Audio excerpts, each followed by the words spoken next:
Thank you, Julie. Good morning. I'd like to welcome you to a short course on the evolution of the research-intensive university. One of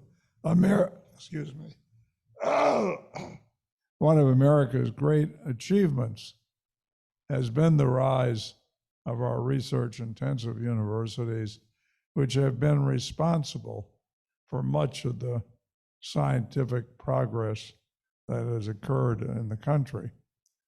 And so I thought it would be interesting to sort of go over the background of how this occurred and why here. And so we've been lucky to get three outstanding faculty to tell us about the modern research-intensive university. And our first speaker is Fred Gregory, who is a noted science historian, emeritus professor here at the University of Florida. Fred received his bachelor's degree in Wisconsin. Where's Close that? enough. Wheaton, Illinois. Wheaton College in Illinois. Got it. This is what happens on Monday morning. So anyway, he got a master's degree at Wisconsin, That's correct. and then he did his PhD at Harvard. And he came here in 1978. And he's been here, as far as I can tell, ever since. So actually, I came in 76, so. Oh, boy. I'm impressed at 78 because you at least stayed here. Some of us didn't always do. Anyway, he has a long history of giving outstanding ILR lectures. And so we're delighted that he agreed to speak in this series. And he's going to sort of talk to us about the development of the modern research university in the U.S., starting probably in the 19th century, but maybe earlier. A little earlier, yeah. Anyway, before I misdeliver all of his information, I think I'll let Fred do it himself. Thanks. Welcome, Fred. Thank you. Okay, can you hear me? That's a good start, yeah. Let me just indicate a little bit about what we're attempting to do in this series. We want to talk about, as Ken said, the origins of the modern research university. And what my assignment was, or what I made it, was to talk about the history of universities in general and then where that came out. That better? All right, Zoomers can hear? Yeah, good. And where that occurred. And as you will see, the modern research university is primarily influenced by the development of German universities. And I'll explain why that is as we go along. So that's kind of what I'm going to do. And then what Chuck is going to do is to talk about his experience at a German university and go on into the 20th century. I'm going to essentially stop at the end of the 19th, and Chuck will pick it up then and talk about his experience in the 20th century university, and Richard will then talk about the land-grant universities, right? So I think by the time we're done, we probably will tell you more than you care to know, but it's nice to be back because I haven't done this for a while now, and I've done a lot of it in the past. And I'm reminded of people who had not seen each other, friends who had not seen each other for a long, long time. And they happened to run into each other. And they were surprised. And the one said to the other, "Wow, it's great to see you. But what happened to your ear?" He was, chagrined to say what had happened to his ears. He says, "Well, somebody called me while I was ironing. And I didn't think about it. And I reached for the iron instead of my iPhone, and that's what happened to my ear." He says, "Wow, that's awful." Well, but what happened to the other ear? Well, the damn fool called me back, he said. So at any rate, so let me get to it here. There we go. All right, now, whoops, not that.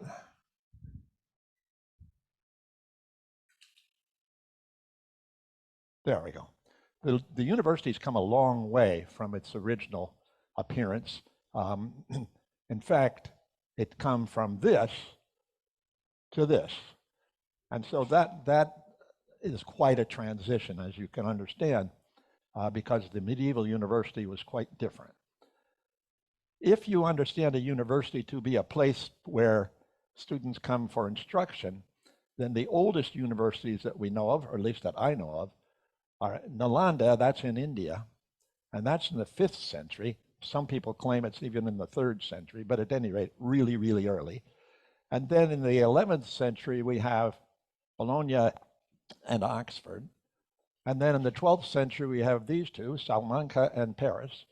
And then in the 13th, we start seeing more and more of them, but you can see that they're in Europe. But how did they originate? How did universities come to be? What was the incentive? The first stage of existence comes under the rule of Charlemagne, again, a Germanic figure. And he was not only the emperor of the Romans, but he was also the king of the Lombards. He was the king of the Franks. He was the king of Italy. He was the king of Burgundy and the king of Bavaria. So you could see why Charlemagne was really regarded as a great leader. In fact, he's often cited as the first Holy Roman Emperor.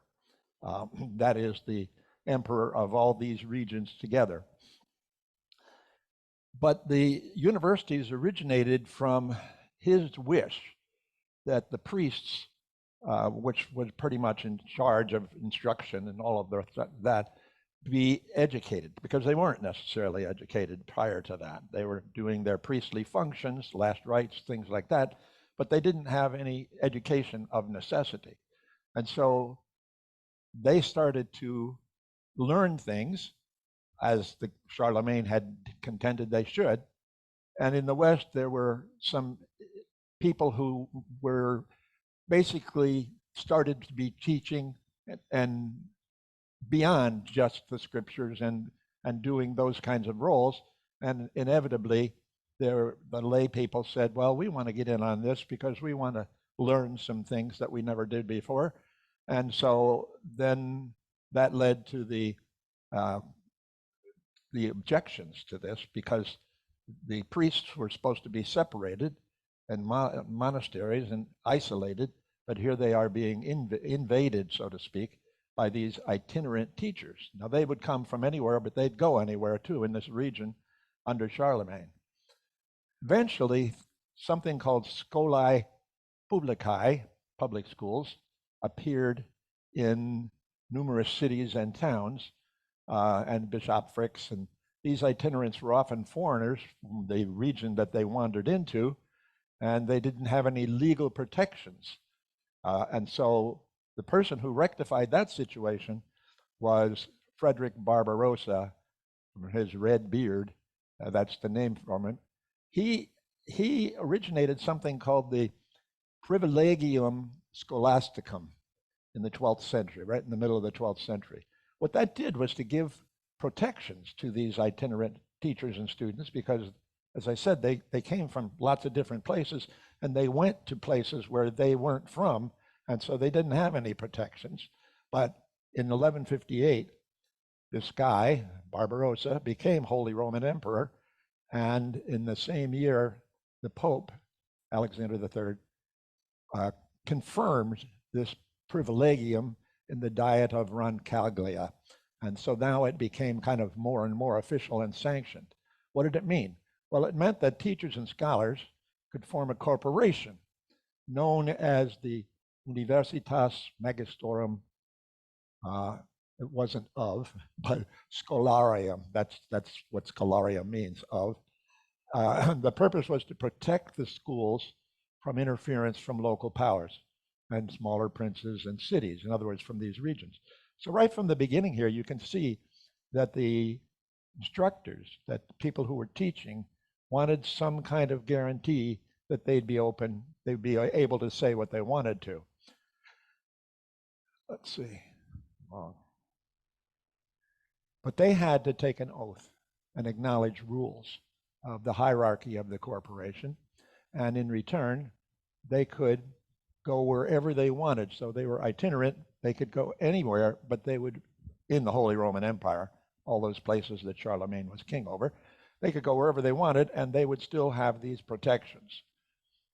So obviously, this gave them an incentive to go wherever they wanted, and that caused the universities to flourish in the Renaissance and the early modern period.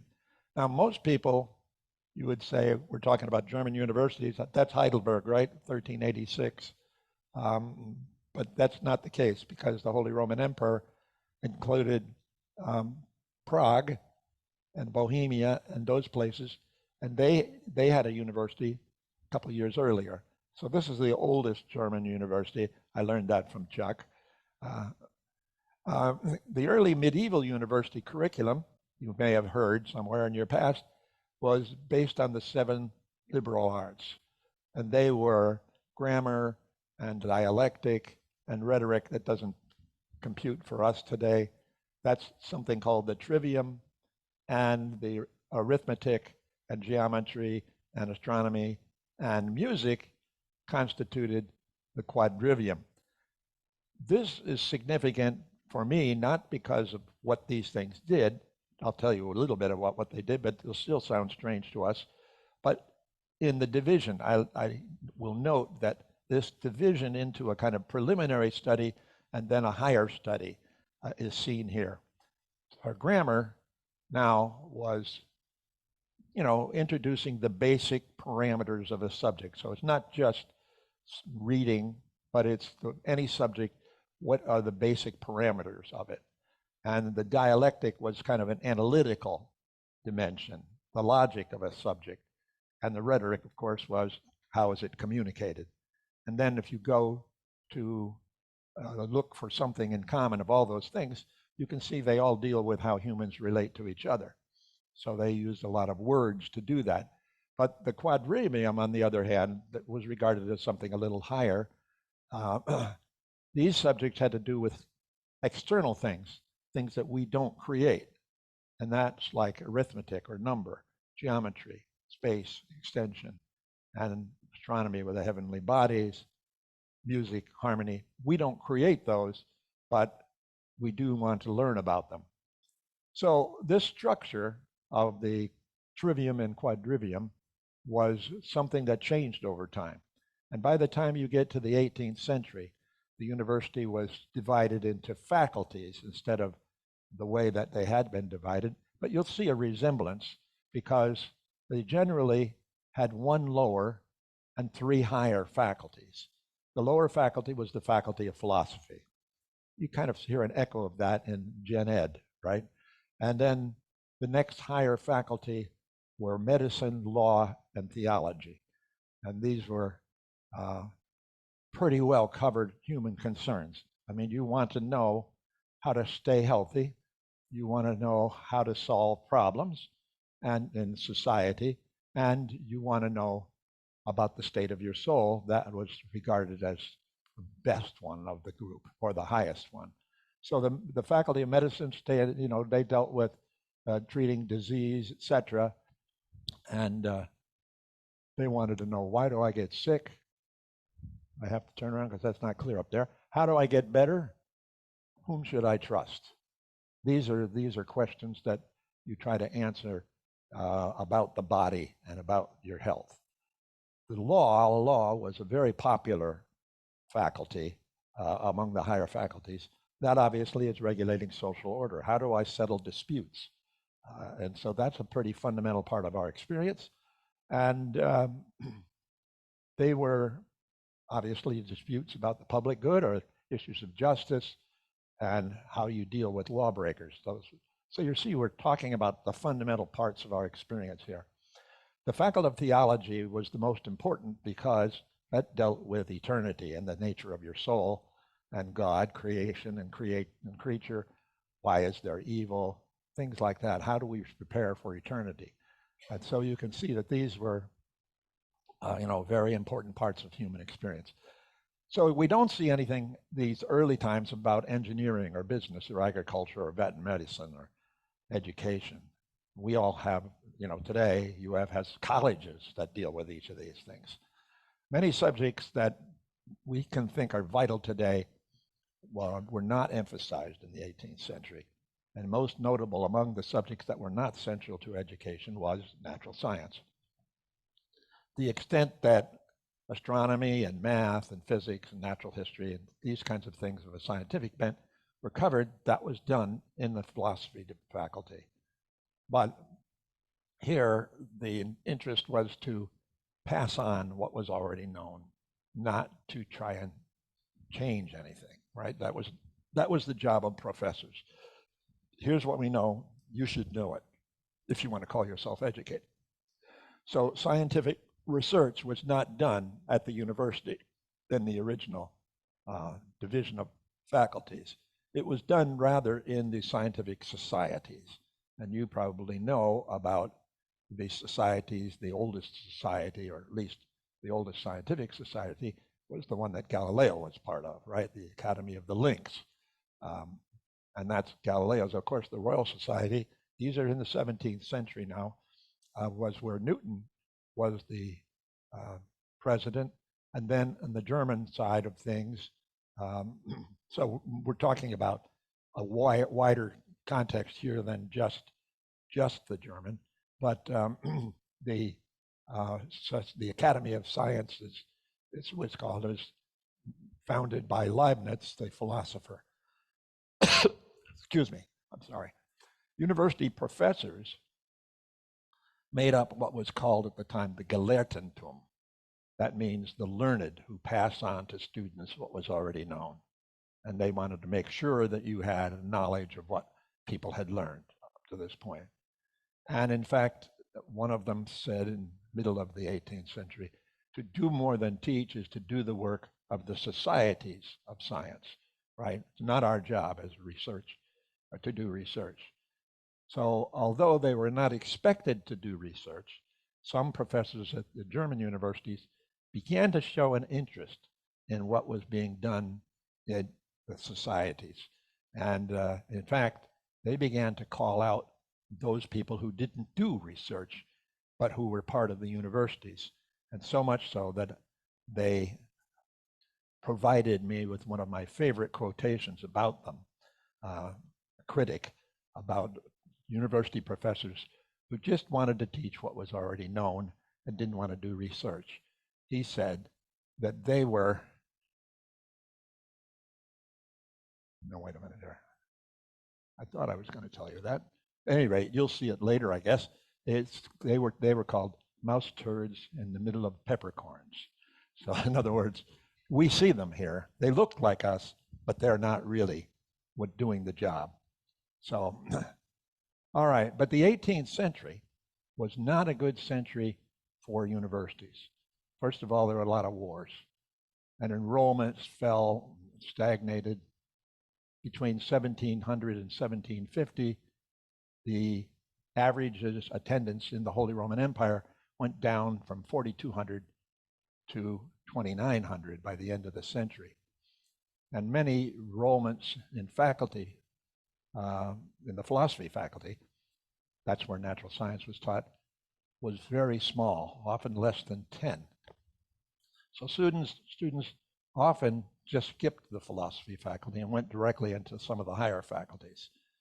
One sample of 6 universities over this time period found that the faculty of theology, as I mentioned, was the most popular, really the most important, I suppose.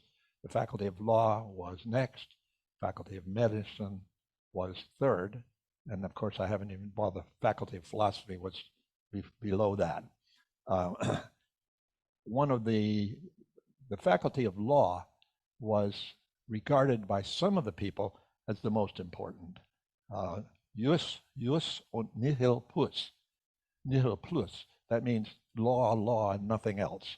That's all that matters, right? And so you can see that they felt that way.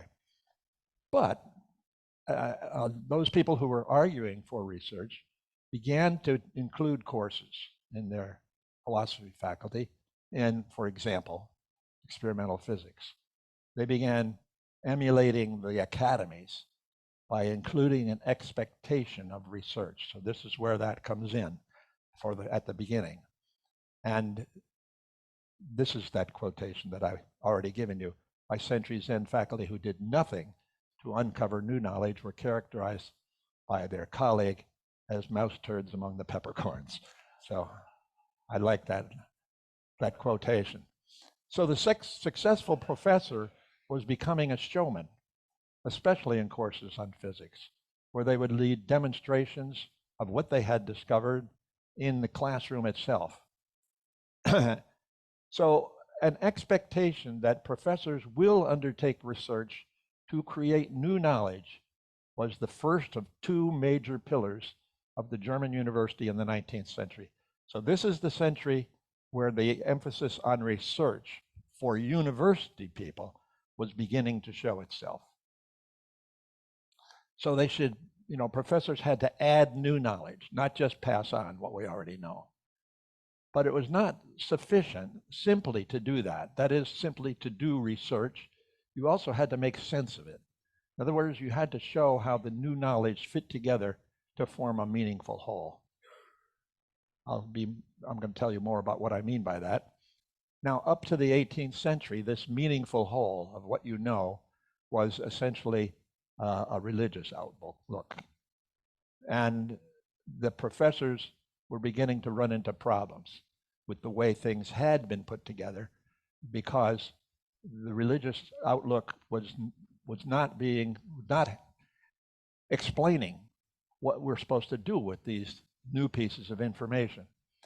So that happened most visibly, not strictly only, but most visibly in the natural sciences, with questions about the age of the Earth, for example, in the middle of the 18th century, or the arrangement of the cosmos. That had already been a problem since Copernicus's time, but they had kind of worked that into a religious outlook that made sense to them, but it became more and more of a problem as the 18th century proceeded. So what to do about that? Well, you're confronted with a dilemma if you're a prof. You should maybe just accept the new ideas of research and question the older understanding. In other words, put together a new way of integrating all this information that you're coming up with. Or you should just reject these new ideas, and the old way of seeing will stay in place. And of course, that's what the papacy did in Galileo's time. And but it was more and more of a problem for a lot of professors who were engaged in research activities. Now, I'm going to get lost in the weeds in spite of this claim that I'm not going to do it too much. So I ask for your indulgence, and I'm aware of that, because the German professors at the end of the 18th century created a third alternative to this. And I'll warn you in advance that it's a little involved, but I'll try to make as much sense of it as I can. But what I want to do is explain where the secular part comes from, all right? They began by investigating the nature of knowledge itself, okay? And this, what did I just do? I know what it is. They asked themselves, what if you didn't have, let me go back here. There. Imagine that at the beginning of your existence, you had no sensations at all. So they're talking about sensations from the external world. Well, you'd be in this black void. You wouldn't have anything, right? You're just kind of like floating in space. But even that idea why would that come to you? Some existential philosophers talk about being thrown into existence, right? You'd be in this nothingness. So you can only have knowledge, they were saying, of something that you can see or hear or smell or touch. That's the only way knowledge begins.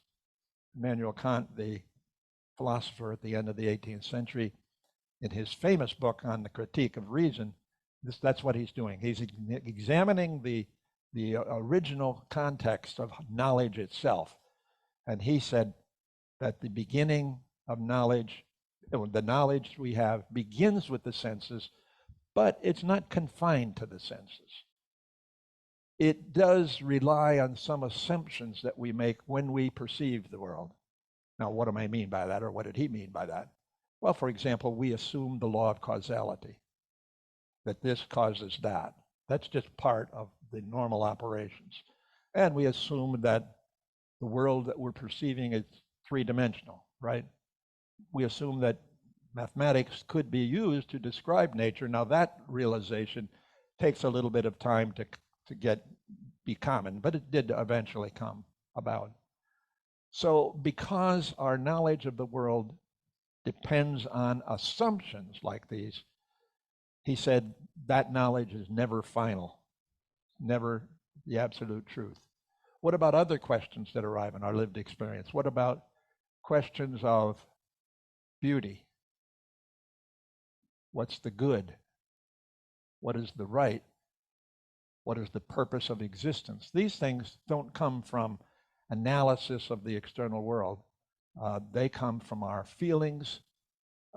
They're coming from a different realm. They're not subjects of knowledge. So I just want to emphasize that when we say we can't know them, then we're saying knowledge is not applicable here. That's another realm. That's what Kant says. I undertake this critique in order to give room for faith. Now, faith in German is the same word, Glaube. Faith and reason, or faith and belief are the same word, basically. So we can access these realms of the beautiful and the moral and the good, not through knowledge, but through feeling and belief. There's that quote from Kant. The end result for Kant was the radical separation of science and religion, that they come in two different realms. Science is the realm of causality, religion is the realm of belief. So in the 19th century, we have this mandate to conduct research laid on professors, and all this other stuff that I've just been talking about was contained in the erection of a second pillar of the 19th century German university, and that is Wissenschaft. Wissenschaft. Now, Wissenschaft was an old word, and originally it meant just to have knowledge of something. Somebody would say, I have no knowledge of that. They could say, ich habe keine Wissenschaft davon. I have no knowledge of that. But it changed as the century went on, and it took on a new meaning at the end of the 18th century with these developments in what I'm calling critical philosophy. Particularly, it said you have to have consistency between the assumptions you make and your explanation of how they make sense, right? You have to have understanding of that. Those assumptions essentially require that the search of knowledge from the world be secular. That's where this comes from, all right? That you got to separate science and religion. So scientific explanations must not appeal to religion. Now, this wasn't confined to the German context, although you can see here it's really reflected in that. But even in the English context, you would see that the universities were, or at least some of the professors were saying, I'll give you an example of that. The argument in the early 19th century was, one of the arguments, was about the origin of species, right? This is pre-Darwin. But John Herschel was a famous astronomer, and he and Charles Lyell, who was a geologist at the time in the 1830s, were talking about this question of the origin of species. And Herschel writes to Lyell, he says, we don't know yet how species originated, but one thing that I'm pretty confident of is that when we do figure that out, it will be by natural as opposed to supernatural means. So you can see that's an effective statement that says we have to separate questions of religion from questions of science. So we only have knowledge of the sense world. we would say the realm of science, right? That's the only place we have knowledge. But knowledge rests on assumption, and because of that, it must remain open to revision. So, for example, what if we don't make the assumptions that we have in the past? What if we don't essentially demand 3 dimensions? Then you have non-Euclidean aspects of the science, and that changes the other assumption that it's 3-dimensional, for example, or has to be. What if it isn't? And I was asking John Axe a little while ago, do you know anything about the law of causality? What is it? The quantum causal loops. He said he didn't, and I don't either. But I know that quantum theory doesn't have causality in the way you and I expect. It just doesn't, it isn't there. And it has been developed, right? So the world might be very different from the one that Kant even imagined because of the assumptions you make going in. So the results of research may require us to fit the assumptions that we bring to our investigations, and they have to be natural, not supernatural. In other words, the new framework that you adopt to make sense of all of this does not give you final truth. Now, for many, this separation of science and religion, that is controversial, right? Science deals with how we think the world works. Religion has to do with how we feel about our place in the world, things like how should we live, things like that, but not with knowledge. We don't have knowledge of that kind. Stephen Jay Gould is famous for creating this thing he calls non-overlapping magisteria. That is, the realms of religion and the realms of science don't intersect. They're different. So Wissenschaft, this new demand, asked for a radically open mind. You had to be open to new ideas that your research produces, and you had to be open to input from feelings and emotion. And you had to deal with all that together. And this is what the goal of education was. Historian Stephen Turner has labeled this a Wissenschaftsideologie, that is, an ideology of Wissenschaft. That's that whole structure. These values were codified in the reform of the university that was led by Wilhelm von Humboldt at the beginning of the 19th century. He helped to establish the University of Berlin in 1810, and then these kinds of reforms were part of that whole thing. The idea was what the Germans call Selbstbildung, self-formation. Bildung can mean education, or you can see it means the formation of the individual. And so that was what you were supposed to be doing. The professor and the student learned from each other. They had what was called Lehrfreiheit, that means freedom to teach what they wanted to teach, and Lernfreiheit, which means they were free to learn whatever they wanted to investigate. They mutually engaged in research, and Humboldt's ideal becomes the unspoken assumption of the German ideal for the university. All right? Part of the new direction was a greater interest in sensory input from nature and to the area of natural science. The 19th century saw an explosion of new scientific discoveries. And that meant that the universities began emphasizing natural science, and you can see that then it began to form a new faculty. In addition to the ones that we've already mentioned, this new faculty was a faculty of natural science, and that began appearing in the 18th century in the middle, namely at Tübingen, which joined the old ones of law and medicine and theology. Now you have also a faculty of natural science. A new profession, that of the natural scientist. We don't really see a profession in this area until the middle of this century. In German, you then see the beginning of references to the Naturwissenschaftler, that's a scientist in our sense of the word. In England, it's The word scientist is coined in the 1830s and given meaning of a profession. That's what you can be doing there. Now, the German model for the university resonated with a few American universities who adopted it after the middle of the 19th century. These universities emphasized collaborative research between professor and student and this integration of all the disciplines into a meaningful whole. Most visible were Johns Hopkins in Maryland, Cornell in New York, Stanford in California, Columbia too in New York. The separation of science from feeling, especially religion, was a problem from the beginning for this to happen, because that, as I mentioned, had its detractors. It's still a matter of contention in some quarters. Humboldt's contemporary Friedrich Schelling endeavored to integrate science and feeling. He invented to try and get rid of this break between science and religion and between science and beauty and science and morality.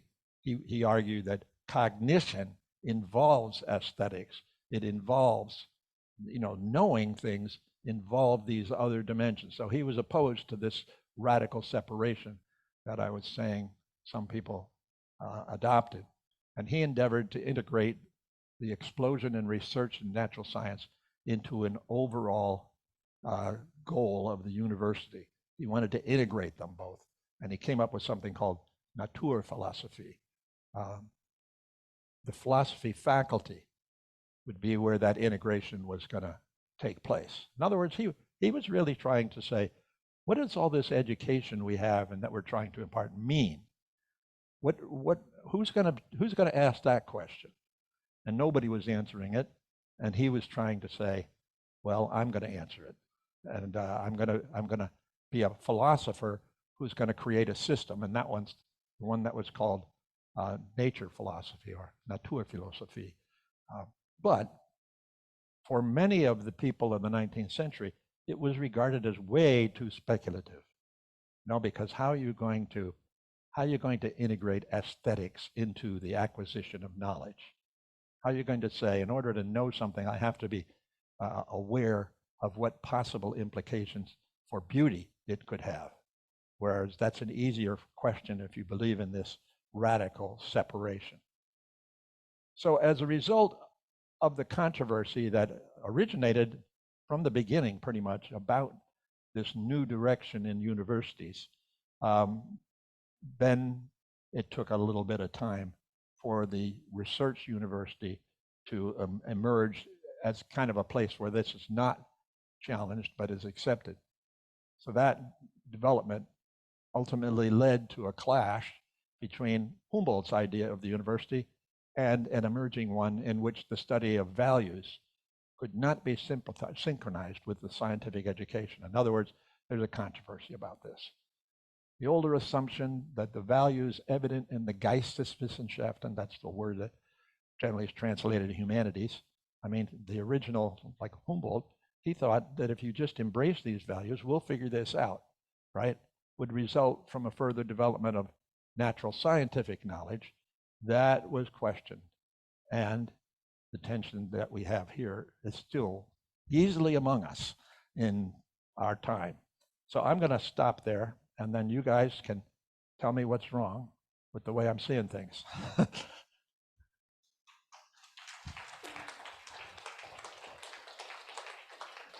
I'm happy to introduce questions, which I am sure you have. Just to be provocative. Yes, no, go ahead. Can you relate our current situation with regard to the University of Florida and other Florida universities to some of the things you were talking about? Well, I think the professors in the university today would be very sympathetic with some of the problems that would occur if you don't separate science from religion, for example. And we know that because there are mandates that seem to suggest that you have to be open to the possibility of incorporating a religious dimension into our explanations of nature. And that, according to this Kantian approach, would be anathema, right? So, and we do see that. We see that in terms of the teaching of evolution.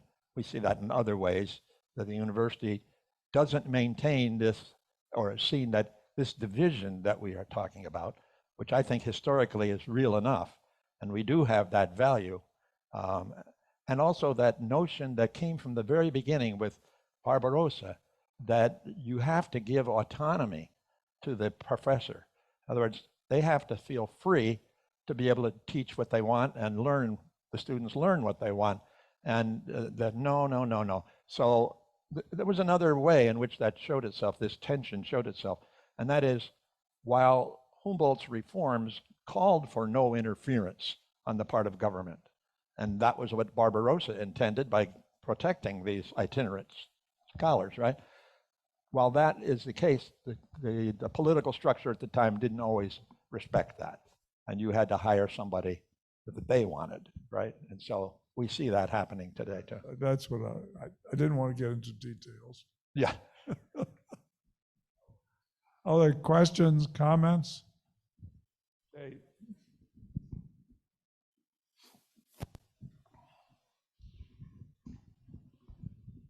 I don't know if you mind a personal Not at all. question, but I'm truly wondering how you got to be standing here with this wonderful lecture. And you had your undergraduate education at a very Christian college that did not care to separate science and religion.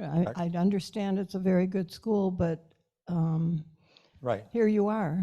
Here I am, yeah. I think that what I realized was, I mean, and I still call myself Christian, but well, let me tell you what I understand by that. That is, when I reflect, I remember I was also a graduate of seminary, so I remember asking a professor, the debate in the class at the time, and I don't remember which class it was saying something about heaven, etc. And I raised my hand and said, well, we won't know that we're in heaven until we get there and have the experience of it. And there was a gasp in the class. And what I was basically saying is, this is not part of knowledge. Faith means you don't know. And I think that's true. So what is the object of faith? Well, my faith now is based on a very nebulous assumption. Namely, I like to follow Einstein, who said, if mystery isn't part of your experience, you're as good as dead. You need to have a mysterious component to your life. And I would say that's true. That means that we should be free to investigate whatever we want, but we have to be humble about it and realize that's not going to stay that way. It's going to change over time, right? And so that's good enough for me. And that's how I made that transition. So I can still let people do whatever they want to investigate, as long as they don't get too cocky about it, because it isn't going to be permanent. And you know, that is a problem that some scientists create for themselves when they seem to be speaking as if what they think about the nature of the world is somehow knowledge. It's not knowledge, it's how they feel. It's like, you wouldn't question if they say, well, I think this is beautiful. You wouldn't question that. You would say, well, that's your right? But if you say, I don't think the world is one way or another, sometimes scientists don't allow that. And what they don't realize is that you're making a faith statement when you describe things in scientific terms that have to do with these questions of feeling. So. I neglected in the introduction to point out that Fred also has a degree in theology, or divinity, I should say. Oh yeah, I'm almost divine. Whatever. Whatever. Can I have a question here on Zoom? Shirley, if you'll go ahead. Hi there, Fred. How in the world are you? Hi, Bev. Nice You to see do you, such Shirley. beautiful lectures. I just love it. Now, my question is, do you think the current exploration of space and the look way out into the universe is changing or rather narrow view of religion being part of Earth? I don't know. That remains to be seen, I think. But I mean, for me, it does. But see, that's a problem. We haven't really solidified a new world view yet, incorporating all of this kind of thing. I mean, I remember seeing an article one time that was called "I See by the Light," and I've tried 100 times to try and find that article, and I can't. But at any rate, it was about the beliefs involved in what's called inflation. You know, after the Big Bang, then there was this moment of inflation in which the universe just expanded hugely in the first, like, 2 milliseconds of the existence or something like that. And they went on to spell out what the implications of that all were. And the more I read of that, the more I thought, boy, these guys don't have any kind of claim on uniqueness from medieval theology. They were doing the same thing because it's so complicated, but it's all based on a supposition that there was this thing called inflation. Well, I would encourage them to explore these kinds of things.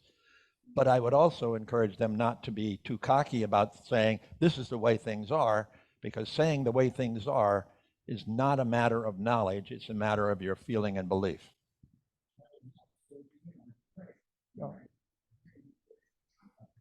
You're closest. Thank you, Fred, for the presentation. I'm not sure I'm going to ask this question correctly, but going back to the early history, you said that there was concern with clerics teaching non-clerics subjects that were not part of the clergy, and therefore there developed an itinerant group of lectures that would take over the non-clergy elements. And then why was it that the development of the universities included theology as a fundamental subject? Why wasn't that left to the churches?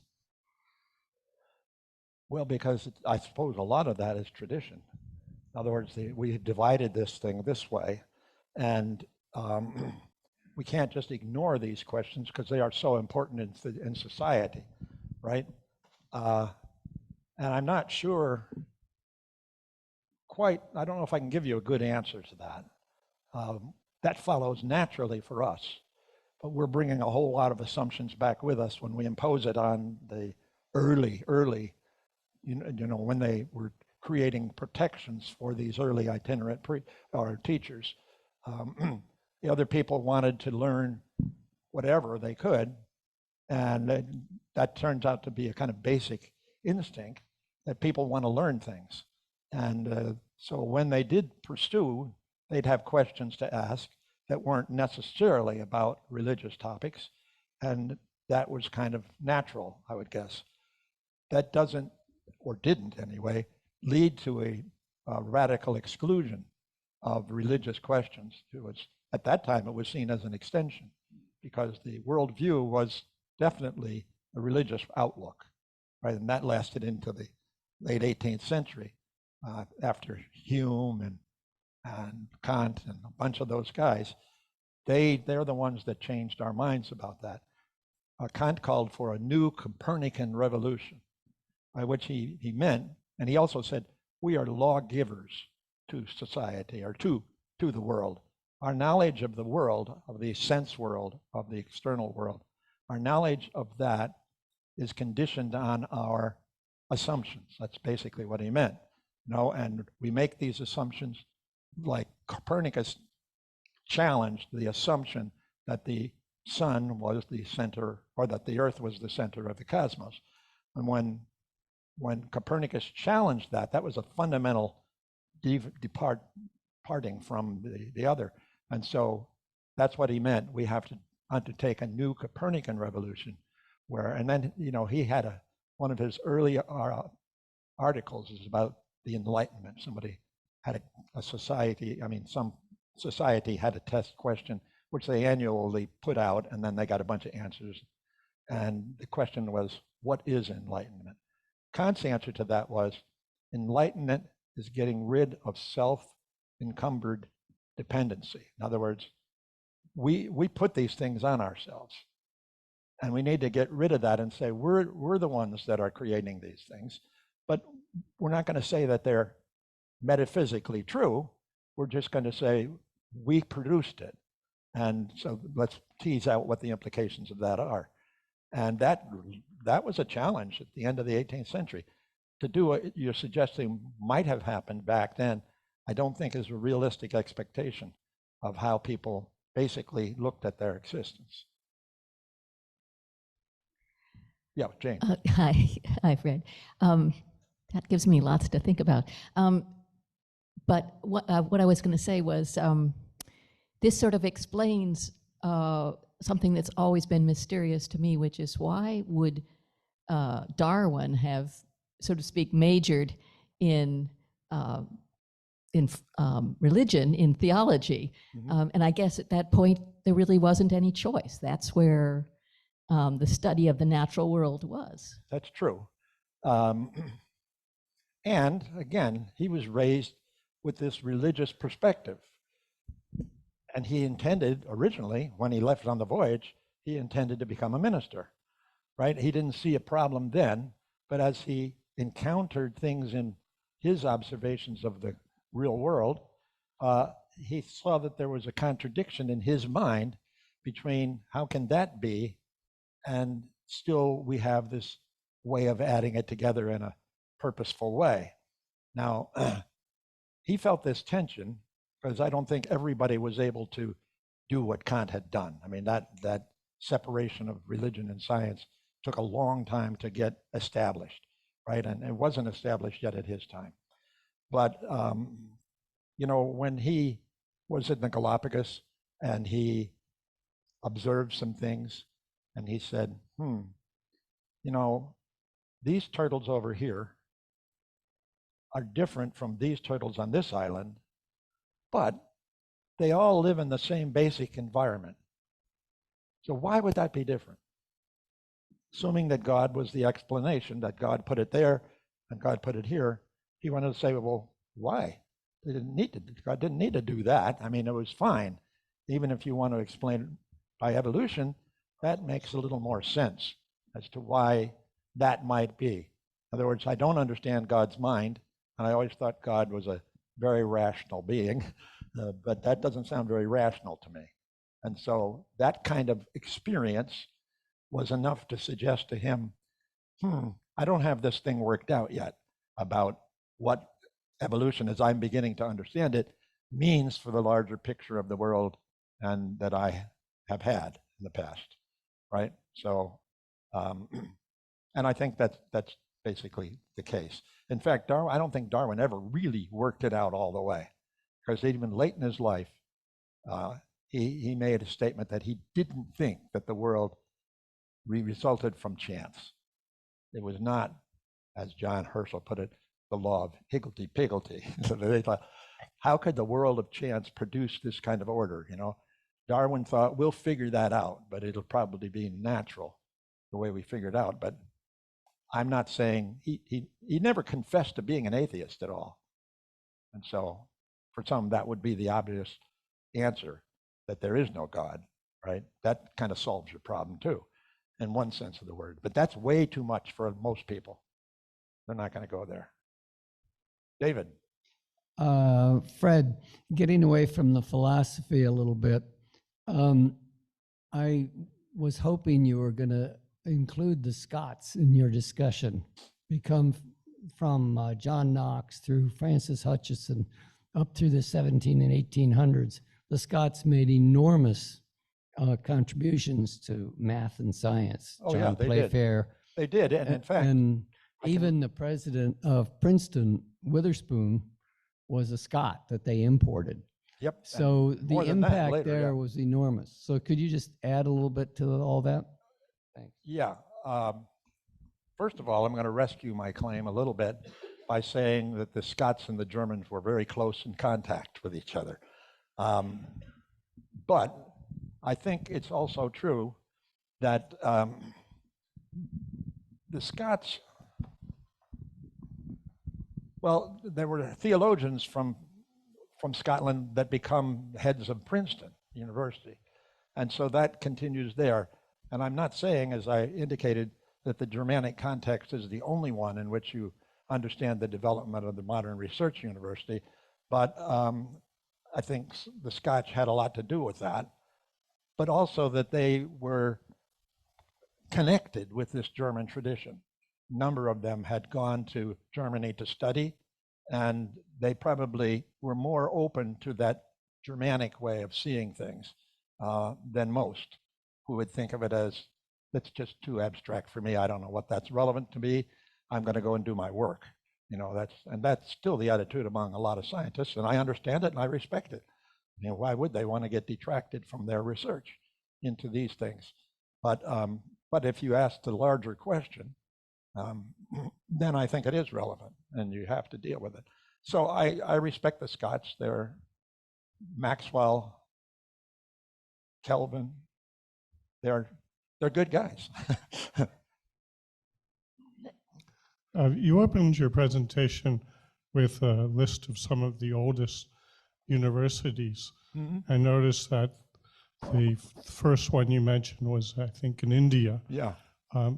I was familiar with the controversy over the oldest university being in Morocco and Fez in Al Qarain, and it certainly was a Islamic-based university. But the Arabs in many ways were responsible for rediscovery of some of the ancient Greek philosophical writings. Yes, absolutely. And I'm wondering whether you encountered any links between this university and the development of European universities. You know, I don't know anything about that, so I just have to confess that to you, but it sounds like very plausible that they would be influential. I mean, they were influential on the development of Western ideas. So, because you're right, a lot of that came from an ancient study of the classics and from Greeks and things like that. And then they brought that to Spain, and then from Spain it comes into the West. And so, yeah, it's very relevant. I've just never heard of anybody make that specific claim, but it wouldn't surprise me at all if that happened. So. Okay, Keith Berg on Zoom, if you'll unmute. Hi, Fred. How are you? Hi, Keith. I'm so grateful for you talking today. I have a question or a comment. I'm not quite sure about which it is. Like many here at Oak Climac, I have a PhD, which is the acronym, as you well know, for Doctor of Philosophy. But I spent my whole time doing science in my career days, as did many other doctors of philosophy in chemistry, in physics, and so forth, and mathematics. So I'm wondering how this term philosophy, which to me always expresses something more on the belief side rather than the science side, how it became the term we use to apply to I don't know. Chuck, do you have any idea about that? Next week, we're going to see the answer to that. Okay. Nice, quick. Because I did originally understand that the PhD stood for piled high and deep, but Richard, did you? Yeah, I just had a comment, follow up on the question, the comment about the Scots. About 15 or 20 years ago, I guess, I read a very interesting book on how the Scots saved the world. And it's all about the contributions of the Scots to science and religion. It's a very interesting book, but I don't remember for the life of me who the author was or anything, but that was the title of it, How the Scots Saved the World. Good. Well, we're getting, Scotland's getting its due here. Yes. Okay. Although this is not the time period, you did mention Einstein, and so I happen to have been reading a lot about Einstein and his delving into religion, but I've read a lot about him, and one of the things that he said was, the more I study physics, the more I believe in God. And but I think and then I've read a lot of other things about delved in religion, but I think he managed very well to keep them separate. And No, I might I'd contend like to that he comment. didn't really. That is, I agree with you about that kind of a statement. I'm not aware of that specific statement with regard to Einstein, but it's very consistent with others that I have heard attributed to him. And one of my favorites is the one I mentioned, namely that he who does not understand mystery is as good as dead.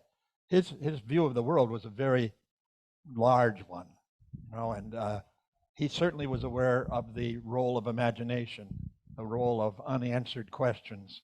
And you see that a lot in the debate that Einstein had, debates really, with Niels Bohr, another one of the erectors of quantum theory.